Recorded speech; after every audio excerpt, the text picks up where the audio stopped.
My Brilliant Career is an Australian movie about a young woman named Sibylla Melvin who dreams of escaping her family farm and the life set out for her to become a writer.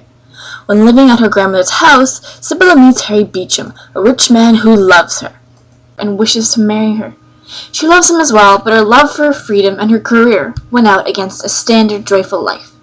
This film was winner of 6 Australian awards, including Best Picture and Best Director. And even though I was disappointed that no one had an Aussie accent, I enjoyed it all the same.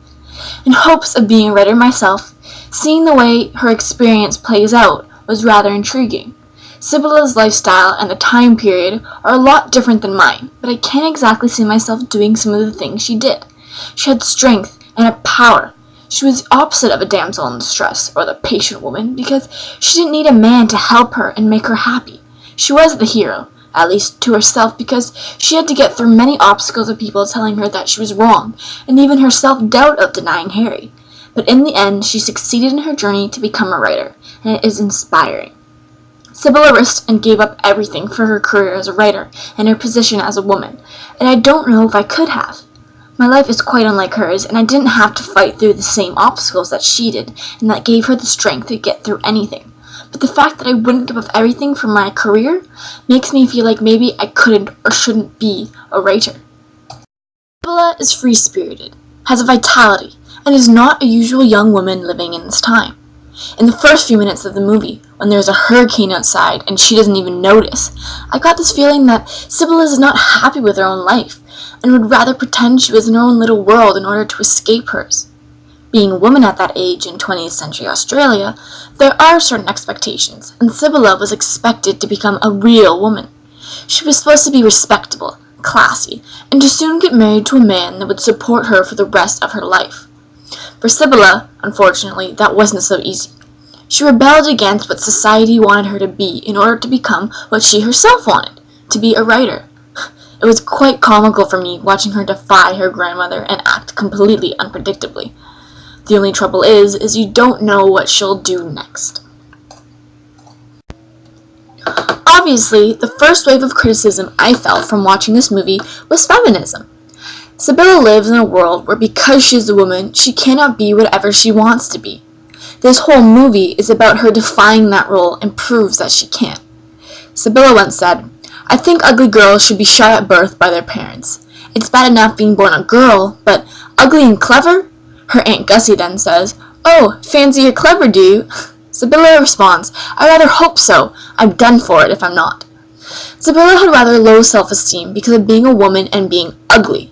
This is because of the pressures men put on women in this time and the rules they made them follow, like being beautiful, classy, and ladylike. Even the women, like Sibylla's grandmother and aunt, forces these rules onto Sibylla because it is the way that they were.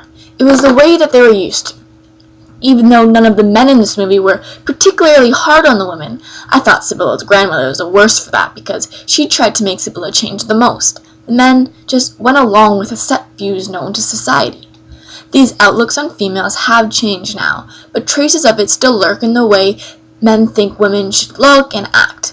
But we women now have more power to disagree. Sibylla, of course, always had the ability to disagree, and she did limitlessly. Being the protagonist of this film, we see how important of a character she is, but her influences is what proves that. Her confidence is what makes her attractive, her boldness, and the way she acts as free as a man. She saved herself from the tree the first time she met Harry because she didn't need his help. She made fun of Harry at dinner with witty comments, and she went to pubs and sang pub songs. This mixing of popular and high art forms, postmodern aspect to this film, was quite amusing and proved how unladylike Sibylla was. In the end, Sibylla denied Harry's wedding proposal and chose to be on her own and to be a writer. This was completely absurd in a time like this, and I believe Sibylla is a great example of a strong female character in literature, because she didn't let her gender stop her. Another problem Sibylla has pushing against her and her freedom is her status in society, and this can be looked at through a Marxist lens. Sibylla's family had made some poor business decisions in the past and did not have a lot of money. They are low on the economical ladder, and because of that, Sibylla's life gets even harder in order to change it. Her family expects her to become a lady in order to marry a rich man so he can help the family. When she's sent to her grandmother's, we see the effects of her class and economic struggle by being underfed and uncomfortable and not ready to take on the world of her grandmother. She's also expected to work however she can in order to make money for her family, including as a housekeeper and tutor to a man's family that Sibylla's father owes money. Living in that house was a terrible thing, but her family just sent her off without even asking her. The problem of money can also make people very desperate and unkind if they think it will benefit themselves, and even if they are your family. Sibylla herself had no fault in the loss of money in her family's past, but is held responsible to fix it. This adds to her want and need to be free from her family's restraints and to be a writer. Because Sibylla is poor and is responsible for her family, she cannot do what she wants.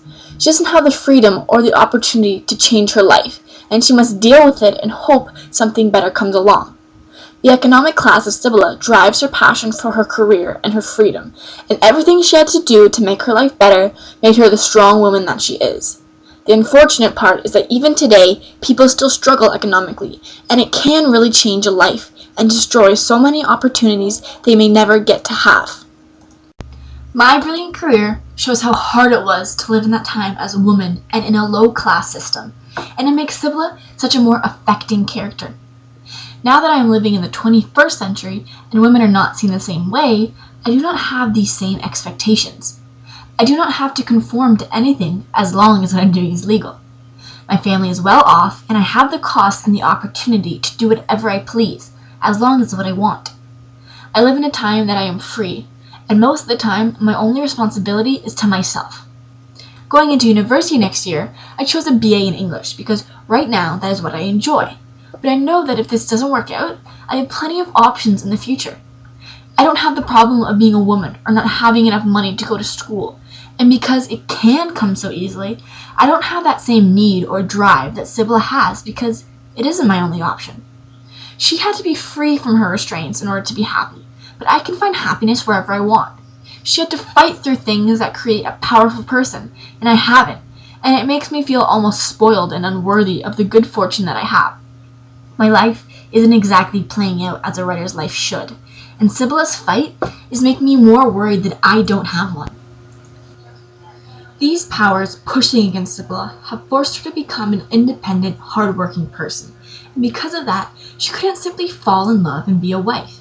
She needed to be herself first and figure out the world, and even though she loved Harry, she turned him down. This was the first big thing I disagreed on with Sibylla.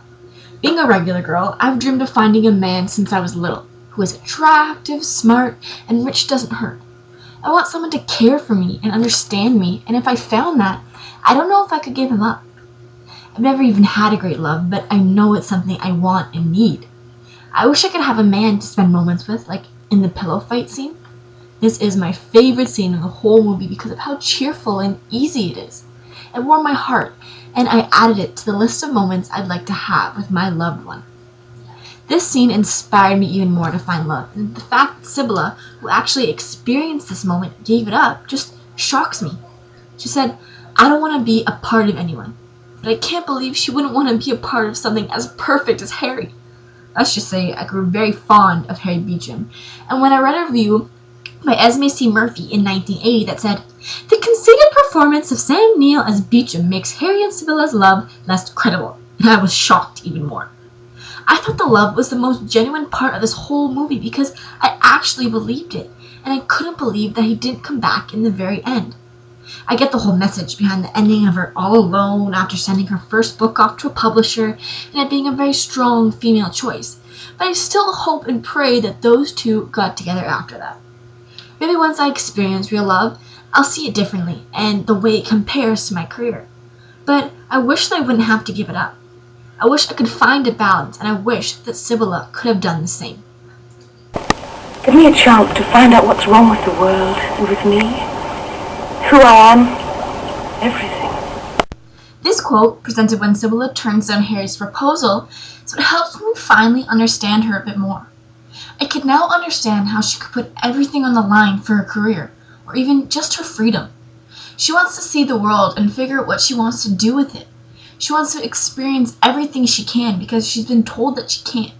She wants to live, and I do have those same feelings, but the only difference is that I know I can do all those things. I've known since I found out there was a world outside of my own house and school, and maybe because I can do all those things, I couldn't understand her desire and need to be able to. The last shot of the movie, when she's staring off into the sunrise after writing her first novel and feeling accomplished and knowing that there are so many more opportunities out there for her, is a beautiful moment. It's left open-ended, another postmodern aspect of this film, and it lets me have the hope that her and Harry do get together. It lets any viewer hope for what they want, and that brings even more splendor to this film. It is a happy ending, and even though it isn't the regular happy ending where the guy and the girl kiss in the sunlight, Sibylla did succeed with what she wanted to do, and she proved everyone wrong. Sibylla inspired me, and with these last moments of realization, I would like to prove myself wrong. Maybe I wouldn't give up everything to be a writer. Maybe I haven't had many heartaches, tragedies, or obstacles in my life, like so many writers have had, but it doesn't mean I can't be a writer. I can't conform to the rules society have given to writers, just like Sibylla didn't as a woman. I'm still young, and just because I didn't live on a farm and haven't had to work for every single thing that I've gotten, doesn't mean I don't have the drive to be a writer. I love writing. It makes me happy, and that's all that should matter. Even though I don't have any traumatic events or great loves to write about, it doesn't mean I can't. Stories are just that. Stories. Fiction. Made up. And without having anything to compare it to, my stories and my writing can be as creative as I want.